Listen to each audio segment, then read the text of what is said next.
السلام علیکم guys. Hafiz Muhammad Munir from Muhammad Ali Jinnah college.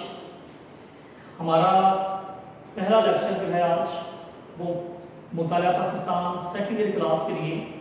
یہ مختصر سا لیکچر جو ہے اس میں ہم نے مطالعہ پاکستان کا جو بورڈ پیٹرن ہے اس کے بارے میں ڈسکس کرنی ہے آپ سے، اور اس کے ساتھ ساتھ سیکنڈ ایئر کلاس میں مطالعہ پاکستان میں جو چیپٹرز جو ابواب ہم نے پڑھنے ہیں، جن ٹاپکس پہ ہم نے ڈسکس کرنی ہے، جو معاملات ہم ان ابواب کے اندر پڑھیں گے اس کے بارے میں ہم ڈسکس کریں گے.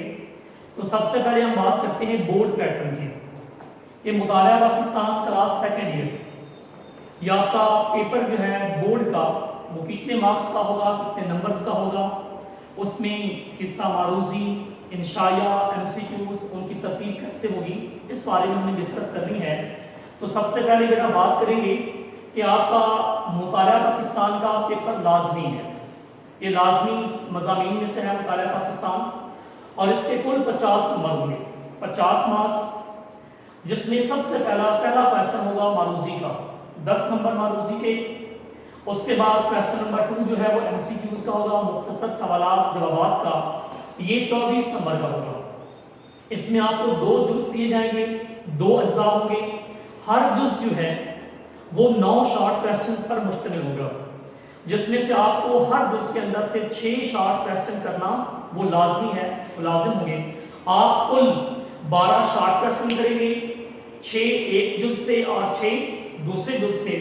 آپ کے 12 شارٹ کویسچن 24 نمبر کے کمپلیٹ ہو جائیں گے. اور نمبر 3 کا جو کویسچن ہے، کویسچن نمبر 3 جو ہے وہ لانگ کویسچن ہوگا. 3 لانگ کویسچن آئیں گے آپ کے لیے. آپ نے 8 نمبر کے 2 لانگ کویسچن وہ حل کرنے ہیں، اٹمپٹ کرنے ہیں. ایک لانگ کویسچن کی آپ کو چوائس ہوگی. اس طرح کل آپ کے 10 معروضی کے، 24 شارٹ کے اور 16 نمبر ملا کے 50 نمبر کا پیپر آپ کا بورڈ پیٹرن کے مطابق آپ کا وہ آئے گا. آپ نے اس کو حل کرنا ہے.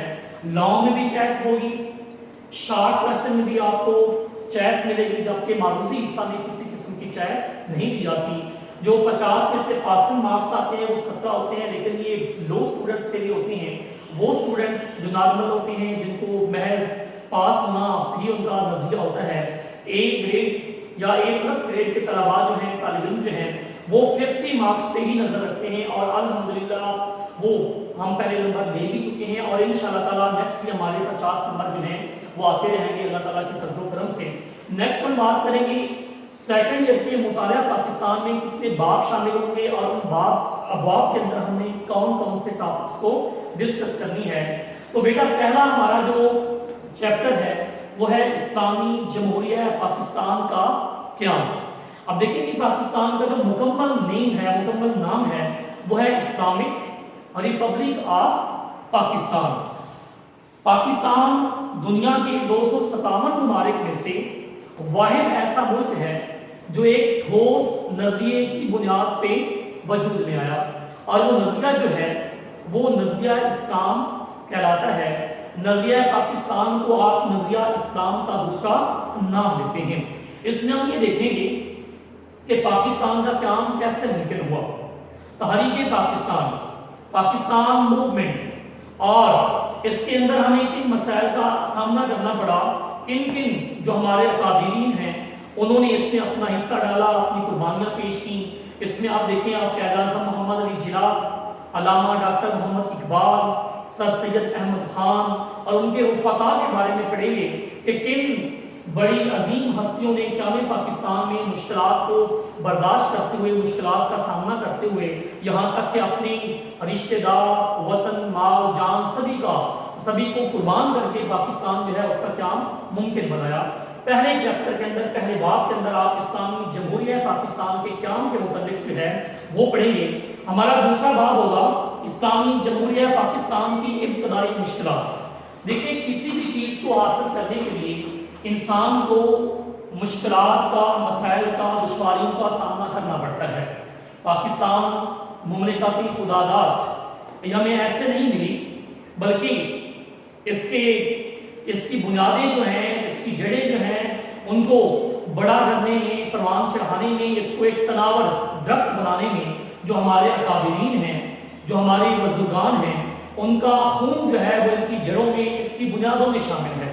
اور انہوں نے کئی قربانیاں دینے کے بعد، مسائل، مشکلات اور مسائل کو جھیلنے کے بعد پاکستان جو ہے اس کا وجود وہ ممکن بنایا تھا۔ اس میں ہم دیکھیں گے ابتدائی مشکلات میں قیامی پاکستان میں بھارت کا رویہ، بھارت نے ہمیں کن مسائل سے دوچار کیا۔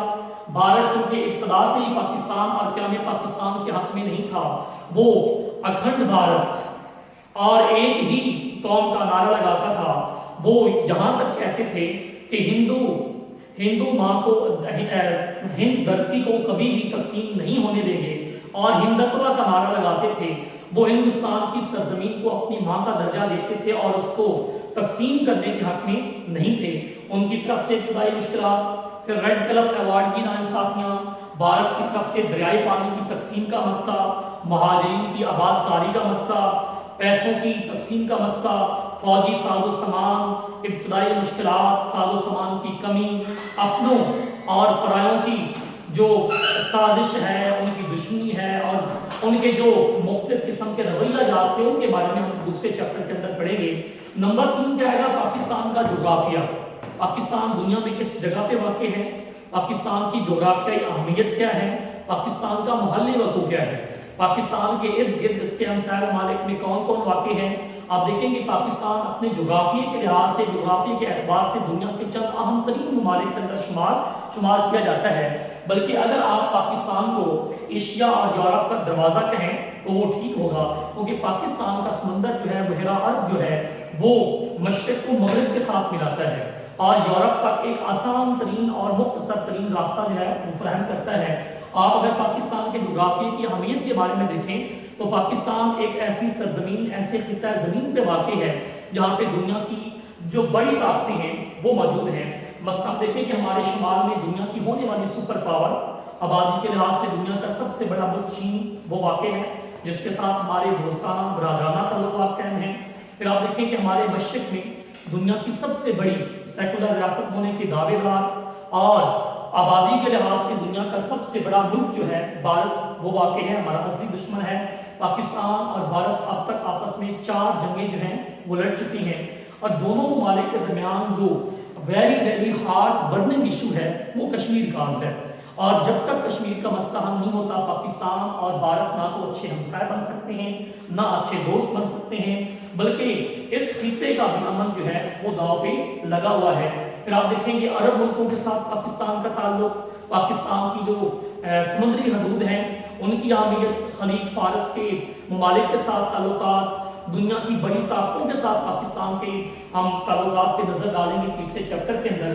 نمبر 4 پہ ہے پاکستان کو اسلامی جمہوریہ بنانے کے اقدامات۔ آپ اس میں دیکھیں قیام پاکستان سے لے کے آج تک جن حکومتوں نے، جن گورنمنٹس نے پاکستان کے اندر اسلامی قانون نافذ کرنے کے اقدامات اٹھائے، ان کے بارے میں ہم ڈسکس کریں گے۔ اس میں سب سے پہلا جو ہے قرارداد مقاصد 1949 لیاقت علی خان کے دور میں پیش کی گئی، پھر 1956 کا دستور، 1962 کا دستور، اور 1973 کے دستور کے بعد جنرل محمد ضیاء الحق کا دور حکومت، جس میں انہوں نے 77 سے لے کے 88 تک نفاذ اسلام کے لیے کئی اقدامات اٹھائے، بڑی کوشش کی گئی، وہ اس میں ڈسکس کریں گے۔ نمبر 5 میں ہے پاکستان کا حکومتی ڈھانچہ۔ پاکستان میں کون سا نظام حکومت ہے؟ پاکستان کے اندر صوبائی حکومتوں کے اختیارات ایسے ہیں، وفاقی حکومت اور صوبائی حکومتیں کس دائرہ کار کے اندر رہتے ہوئے اپنا کام وہ کرتی ہیں۔ ہمارا مرکز دارالحکومت، اس کے اختیارات کتنے ہیں، ہماری صوبائی حکومتوں کے پاس کتنے اختیارات ہیں، یہاں پہ بلدیاتی مقامی حکومتوں کا نظام کب سے کب تک رائج رہا، اس کی سچویشن کیسی ہے، موجودہ صورتحال کیسی ہے، اس کے بارے میں یہاں پہ ڈسکس کریں گے۔ یہاں اسی چیپٹر کے اندر ہم نے سپریم کورٹ آف پاکستان یعنی عدالت عظمیٰ، ہائی کورٹس یعنی عدالت عالیہ، ان کے بارے میں ڈسکس کرنی ہے۔ نمبر 6 اسلامی جمہوریہ پاکستان کی ثقافت۔ ہماری ثقافت میں آپ لوگ پہلے 9 تک کے اندر پڑھ چکے ہیں کہ لباس، خوراک، زبان، مذہب، اخلاقی قدریں، معاشرتی قدریں، لوگوں کے ساتھ میل جول، اور چاروں صوبوں کے آپس میں تعلقات کے ساتھ دنیا کے ساتھ ہماری جو رسم و رواج ہیں ان کا آپس میں میچ ہونا، اسلامی دنیا کے ساتھ تعلقات کو ترجیح دینا، اس میں آپ نے یہاں اس میں ڈسکس کریں گے ہم۔ اس میں ہمارے کھیل، فنون، علوم، لطیفہ اور اس سے بڑھ کے ہماری ثقافت کے وہ پہلو جو آج بھی پوری دنیا کے اندر مسلمانوں کی پہچان اور مسلمانوں کے لیے پورا امتیاز ہے، جن میں فن خطاطی ہے، فن موسیقی،